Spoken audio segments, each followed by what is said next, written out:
క్రైస్తవాలు ఏం చేస్తున్నారంటే ఆదివారం అనగా మొదటి ఆదివారం రొట్టె విరుస్తున్నాడు, రెండవ ఆదివారం రొట్టె విరుస్తున్నాడు, మూడవ ఆదివారం అంటున్నాడు. బైబిల్లో ఎక్కడా లేదు, ఆదివారం అని మాత్రమే ఉంది. ఒకవేళ మొదటి ఆదివారమే రొట్టె విరిచేదైతే పరిశుద్ధాత్ముడు ఏం రాస్తాడంటే మొదటి ఆదివారమున మేము రొట్టె విరుచుటకు కూడిన. అక్కడ మొదటి ఆదివారం అని లేదు, ఆదివారం అని ఉంది. యేసు ప్రభు లేచింది ఏ దినం? ఆదివారం. లేచిన దినం మనం ఆరాధించాలి, కానీ లేవని దినం మనం ఆరాధించకూడదు. ఆదివారం కాకుండా ఏ వారం రొట్టె విరిచినా అది సరైనటువంటి క్రమము కాదు. ఎన్నో ఉన్నాయి. నా అనుకూలతను బట్టి నాకు శనివారం అనుకూలం, నేను రొట్టె శనివారం విరుస్తా. నా అనుకూలత కాదు, నీ అనుకూలత కాదు, దేవుని వాక్యం ఏం చెప్తుందో దాని ప్రకారం నాకు అనుకూలంగా ఉన్నా లేకపోయినా నేను ఆదివారం ఖచ్చితంగా రొట్టె విరిచే కూడికలో ఉండాలి. అందుకే ఆదివారమున రొట్టె విరుచులో కూడినప్పుడు అని అన్నాడు. ఆదివారం అనగా అది మొదటి ఆదివారం అని కాదు, ప్రతి ఆదివారం. కొంతమంది డిసెంబర్ 31 రాత్రి రొట్టె విరుస్తారు, అది కూడా బైబిల్లో మనకు ఆధారం ఎక్కడా లేదు. రొట్టె విరిచే కూడిక అనేది ఎప్పుడైనా ఎక్కడైనా ఎలా జరగాలంటే సంఘములో ఆదివారం మాత్రమే జరగాలి. డిసెంబర్ 31 కాదు, జనవరి 1వ తారీఖు కాదు, మన అనుకూలతలు బట్టి మనం చేసుకోవడం కాదు, దేవుని యొక్క వాక్యాన్ని నాకు అనుకూలంగా మలుచుకోవడం కాదు, అది ఖచ్చితంగా దాని ప్రకారం జరగాలి. ఉదాహరణకు మీటర్ ఉందనుకోండి, ఇది ఇక్కడ నుండి ఇంతవరకు ఒక మీటర్ అన్నాడు. నేను వచ్చి ఒక అబ్బాయిని పిలిచి, అబ్బాయి ఇది మీటరే, కానీ ఇప్పుడు ఈ ఒక గంట సేపు అర మీటర్ అన్నా అనుకో, అతను ఏమంటాడంటే ఏదో ఒక పెద్దోడుగా చెప్పాడు కాబట్టి వింటాడేమో, కానీ మనసులో ఏమని ఉంటుంది, ఇది మీటరే. ఒకవేళ నేను ఎంత చెప్పినా అది మీటరే, అర మీటర్ కాదు. ఆదివారం అనగా ఆదివారం మాత్రమే రొట్టె విరవాలి, ఇంకా ఏ కూడికలప్పుడు రొట్టె విరవకూడదు. ఈ మధ్య ఒక స్థలానికి వెళ్తే, అయ్యా బల్ల విడిచే కూడికలకు మేము చేరి వచ్చామన్నాను. బల్లలు విరుస్తారు, అది వేరే సంగతి. బల్ల విరవడం కాదు, ఇది రొట్టె విరవడం. బల్లలు విరిచే వాళ్ళు ఉన్నారు కొంతమంది, అది వేరే విషయం. కానీ ఇక్కడ ఏమన్నారు, రొట్టె విరిచే కూడిక అని అన్నాడు. ఆదివారం రొట్టె విరుచుట అని అన్నాడు. మరొక మాట చూద్దాం. కొరింథీయులకు రాసిన మొదటి పత్రిక 16వ అధ్యాయం మొదటి వచనం. పరిశుద్ధుల కొరకైన చందా విషయమైతే నేను గలతీయ సంఘములకు నియమించిన ప్రకారం మీరు చేయడి. నేను వచ్చినప్పుడు చందా పోగు చేయకుండా ప్రతి ఆదివారమున మీలో ప్రతివాడు తాను వర్ధిల్లిన కొలది తన యొద్ద కొంత సొమ్ము నిలువ చేయవలని అన్నాడు. సొమ్ము పోగు చేసేది, చందా పోగు చేయడం ఎప్పుడన్నాడు అక్కడ? ఆదివారం. కనుక చందా పట్టడం, చందా సంచి తిప్పడం, లేకపోతే డబ్బా బాక్స్ పెట్టడం అనేది ఆదివారం మాత్రమే. మిగతా వారాల్లో ఒకవేళ ఇటువంటి మీటింగ్లు ఉన్నాయి, చందా పోగు చేయడు, కానీ మనకు సమర్పణ కలిగి స్వేచ్ఛార్పణలు మనం ఇస్తాం. మీటింగ్ల కొరకు, పరిచయ కొరకు, సేవకుల కొరకు ఎప్పుడైనా ఇస్తాం, కానీ చందా తిప్పడం లేకపోతే చందా పోగు చేయడం అనేది కేవలం ఆదివారం మాత్రమే. ఈ మధ్య అనంతపురం జిల్లా తాడిపత్రి వెళ్తే, అది అసెంబ్లీస్ కాదు, బయట వాళ్ళ పెళ్ళి వెళ్తే అక్కడ వారు లేచి, వారు మిషన్ సంబంధించిన వాళ్ళు చందా పడుతున్నారు పెళ్ళికి. అడిగాము ఏంది అంటే, పెళ్ళికి చందా పడతారంట, ఎవరైనా చనిపోయినా డెడ్ బాడీ దగ్గర చందా పడతారంట. అంటే ఎప్పుడైనా సరే సేవకులు పోగు చేసుకోవడమే. ఇది ఆదివారం కాదు, ఇది ఏ వారం ఏదొచ్చినా అవకాశం. ఈ చందా అంటే 1000 మంది దాకా పెళ్ళికి వచ్చారనుకో, ఆ 1000 మంది ఇస్తే మొత్తం ఏమండి దాన్నే మేము కొద్దిగా పంచుకుంటాం అంటున్నారు. ఇది క్రమం కాదు. ఇది మూడు రోజులు కూటాలు జరిగితే 3 రాత్రులు చందా పడతారు. బైబిల్ ఎక్కడ లేదు. కేవలం ఆదివారం మాత్రమే చందా పట్టాలి, అంతే. మిగతా రోజులు పడితే పట్టొచ్చు, కానీ అది వాక్యం చెప్పట్లేదు. అందుకే వాక్య క్రమం ప్రకారం చందా పట్టేది. ఒకవేళ మీటింగ్లు ఉన్నాయి, సేవ ఉంది, పరిచయం ఉంది, సువార్తకి వెళ్ళాలి, అవసరాలు ఉన్నాయి, అక్కర్లు ఉన్నాయి, అప్పుడు ఏం చేయాలి? బ్రదర్ ఇదిగో మా కొంత సొమ్ము మీ దగ్గర పెట్టండి, ఈ పరిచయకు ఉపయోగించండి అని అనొచ్చు. కానీ పోగు చేయడం వేరు, స్వేచ్ఛార్పణను అందించడం వేరు.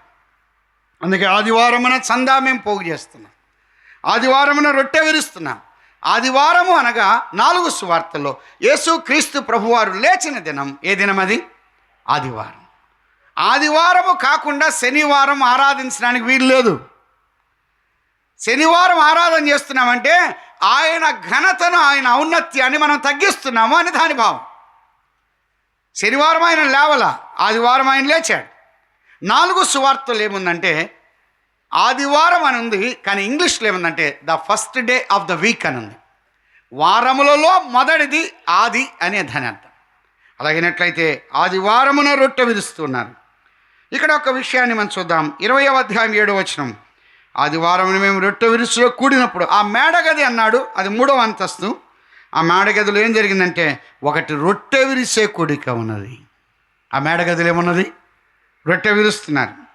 కూడినప్పుడు అన్నాడు అంటే సహవాసం ఉన్నది. పౌలు మరునాడు వెళ్ళనండి వారితో ప్రసంగించుచు అన్నారు అంటే వాక్యము ఉన్నది. అక్కడ కనబడదు కానీ నేరుగా పౌలు కిందికి వెళ్ళి ఆ యవనస్తుని పైకి తీసుకొచ్చారు అంటే ప్రార్థన ఉన్నది. ఆ మేడగదిలో ఏమున్నదంటే ఒకటి సహవాసం, 2వది రొట్టె విరిచే కూడిక, 3వది వాక్యము, 4వది ప్రార్థన, 5వది ఏమున్నదంటే 12వ వచనం ఉన్నాడు ఆదరణ అని అన్నాడు. ఆ సంఘంలో ఏమున్నది? ఆదరణ. ఈ 5 మాటలు గుర్తుపెట్టుకుందాం. సంఘముల్లో ఏముండాలంటే సంఘము అనేది సహవాసం ఉండాలి. It's a fellowship. సహవాసానికి చేరి రావాలి. మనం ఈ మీటింగ్కి వచ్చాం. ఎందుకు వచ్చామంటే ఇందులో సహవాసం ఉన్నది. ఒకరినొకరు చూసుకుంటాం, ఎలా ఉన్నారు కలుసుకుంటాం, సహవాసం చేస్తాం.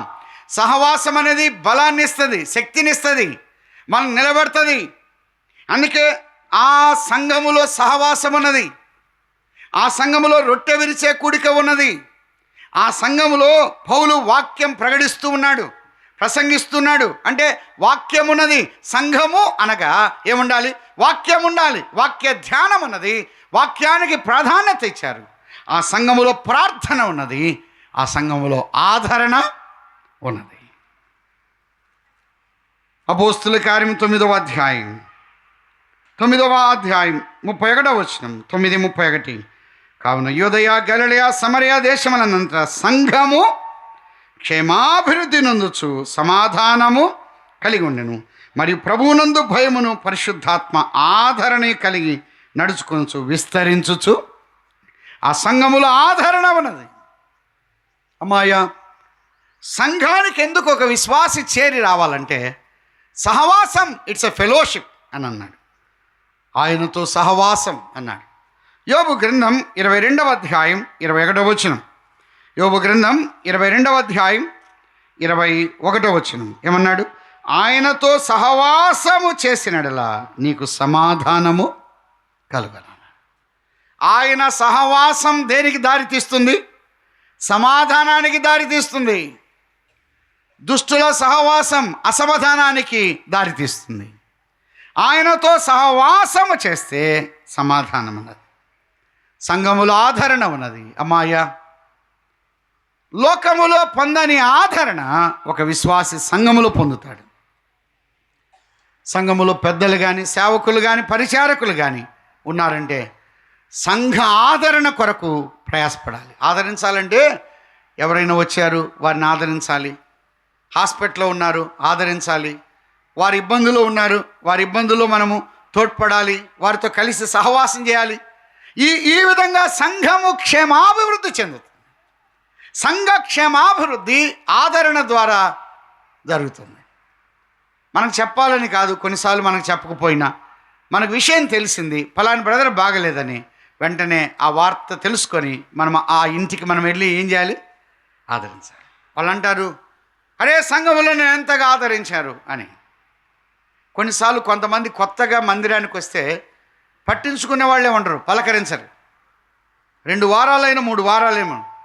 ఒక సంఘానికి ఇలాగనే పాశ్చాత్య దేశంలో ఒక యవనస్తుడు వస్తున్నాడు, పోతున్నాడు, కానీ యవనస్తుని ఎవరు పట్టించుకోవాలి. వాళ్ళే పలకరించుకున్నారు, వారు మాట్లాడుకున్నారు. పాపం ఇతను చూసి వెళ్ళిపోయేవాడు. 1 నెల అయింది, 2 నెలలు అయింది. 3వ నెల ఏం చేశాడంటే అతను పెద్ద టోపీ పెట్టుకొని వచ్చాడు తల మీద. వచ్చి మధ్యలో కూర్చున్నాడు. మధ్యలో కూర్చోగానే అందరూ ఆయన పాస్టర్ గారు లేచి వాక్యం చెప్తూ, అబ్బాయి ఆ యవనస్తుడు టోపీది అని అన్నాడు. వాడు ఏం చేశాడంటే టోపీ గాల్లోకి ఎగిరేసి చప్పట్లు కొట్టాడు. అనగానే కూర్చున్నాడు. మళ్ళీ మీటింగ్ అయినాక ఆయన వచ్చి, సేవకుడు ఏమయ్యా టోపీ తీయమంటే అంత గట్టిగా వేసి ఎగిరి కేకలేసేవాదంటే, ఇంతవరకు ఇన్ని నెలల్లో మాట్లాడింది మీరే అంది మొదటిసారి, ఇంతవరకు కాబట్టి టోపీ వల్ల నాకు మేలు జరిగింది అని అన్నాడు. ఇన్నిసార్లు వస్తున్నా కానీ ఏ ఒక్కరు నన్ను పలకరించలే. కొన్ని స్థలాలు ఎట్టుంటుందంటే కొత్త వాళ్ళు వస్తే మమ్మల్ని కలిసి వెళ్ళని అంటారు. అది తప్పది. కొత్త వాళ్ళని మనం కలవాలా, వాళ్ళు కలవాలా? మనం కొత్త వాళ్ళు వస్తే మనం పలకరించండి, మనల్ని పట్టించుకోండి అండి. మనల్ని పట్టించుకోవడం ఏంది? ఇప్పుడు నేను వాక్యం చెప్తున్నా, మీరు కొత్త వాళ్ళు నన్ను కలవండి అంటే, నేను లోకాశంలో ఉన్నప్పుడు నేను కలవాలి కొత్త వ్యక్తి ఎవరు అని. ఇంకా ఆదరణ ఎలా దొరికింది? హాస్పిటల్లో ఉన్నాడు, పరామర్శించరు, పట్టించుకోరు, ఆదరణ ఎలా దొరికింది? సంఘము అభివృద్ధి చెందాలంటే ఆదరణ ఉండాలి. ఆదరణ ఉన్నది, ఆ సంఘములో సహవాసం ఉన్నది, ఆ సంఘములో రొట్టె విరిచే కూడిక ఉన్నది, ఆరాధన ఉన్నది, ఆ సంఘములో వాక్యం ఉన్నది, వాక్యానికి విలువిచ్చారు. త్రోయ పట్టణంలో ఉన్న ఆ సంఘం, ఆ కొద్దిపాటి సంఘం వాక్య విలువలు కలిగింది. ఆ సంఘములో ఆదరణ, ఓదార్పు, ప్రార్థన, చక్కని సహవాసం ఆ సంఘంలో ఉంది. ఆ మేడగది అని అన్నాడు. ఆ మేడగదిలో ఆదరణ పొందుతూ ఉన్నారు, ఆ మేడగదిలో సహవాసాన్ని పొందుతున్నారు, ఆ మేడగదిలో వాక్యాన్ని అనుభవిస్తున్నారు, ఆ మేడగదిలో ప్రార్థనా జీవితాన్ని కలిగి ఉన్నారు. అమ్మాయ ఆదరణ లేని మన జీవితాలు ఆదరించుట కొరకు ఆయన ఈ లోకానికి దిగి వచ్చాడు. నిన్ను నన్ను ఆదరించుట కొరకు కల్వరిశిలో ఆదరణ కోల్పోయాడు. ఆయన మీద మొక్క మీద ఉమ్మి వేశారు, ఆదరణ లేదు. ఆదరించే వారి కొరకు కనిపెట్టాను కానీ ఓదార్చే వారి కొరకు కనిపెట్టాను ఎవ్వరూ కానరాలి. సర్వ మానవాళి యొక్క పాప పరిహారార్థమై ఆయన రక్తాన్ని ధారపోశారు. ఆయన ఆదరించేవారు లేరు, ఆయన ఓదార్చేవారు లేరు. నిన్ను నన్ను ఆదరించుట కొరకు మనందరి దోషమును పాపమును తన వీపు మీద వేసుకున్నాడు. మనకు నిత్య జీవాన్ని, పరలోక రాజ్య భాగ్యం ఇచ్చాడు. ప్రభు యొద్దకు వస్తే చాలు, ఆయన ఆదరిస్తాడు. అందుకన్నాడు ఆయన ఆదరణకర్త అని అన్నాడు. ఎట్టి శ్రమలో ఉన్న వారినైనా ఆయన ఆదరిస్తాడు, ఎప్పుడైనా ఆయన ఆదరిస్తాడు. ప్రభు దగ్గర ఆదరణ పొందుతాం, సంఘములో ఆదరణ పొందుతాం. త్రోయపట్నంలో జరిగిన ఆ విషయాన్ని బట్టి ప్రభువును మనం స్తుతిస్తూ ఉన్నాం. వారు ఆదరించబడ్డారు. అట్టి ఆదరణ ప్రభు మనకు అనుగ్రహించును గాక. ప్రియ ప్రభువా, మీరు అందించిన మాటలు బట్టి స్తోత్రములు. తిరిగా మాట్లాడవలసిన మీ దాసును బలపరచమని వాక్యమైన యేసు క్రీస్తు ప్రభు నామమున స్తోత్రం చెల్లించి ప్రార్థించి అడిగి వేడుకుంటున్నాము తండ్రి. ఆమెన్.